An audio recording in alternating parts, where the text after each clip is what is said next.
বুধবার দুপুর 1টা সিসিটিভির ফুটেজে দেখা যায় 3 বছরের ছেলে হিসানকে নিয়ে মুগদা মেডিকেল কলেজ হাসপাতালের গেট দিয়ে এগিয়ে যাচ্ছেন তার মা সুমাইয়া আক্তার।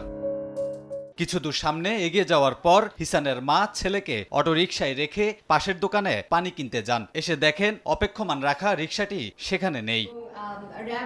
আশেপাশে খোঁজাখুঁজির পর ছেলেকে না পেয়ে হিসানের মা মুগদা থানায় অপহরণ মামলা করেন। ঘটনা তদন্তে মাঠে নামে র্যাব পুলিশের একাধিক টিম। পরে তথ্য প্রযুক্তির সহায়তায় অবস্থান শনাক্ত করে গাইবান্ধার পলাশবাড়ি থেকে শিশুটিকে উদ্ধার করে র্যাব।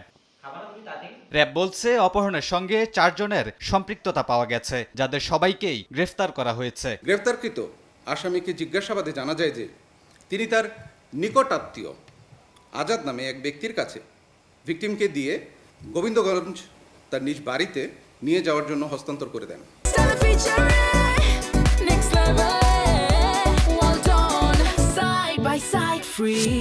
গ্রেফতারকৃত চান মিয়া এর আগেও বিভিন্ন ধরনের অপরাধ কর্মে লিপ্ত ছিল, যে কারণে তার নামে গাইবান্ধা থানায় একটি হত্যা মামলা এবং মুগদা থানায় একটি মাদক মামলা রয়েছে।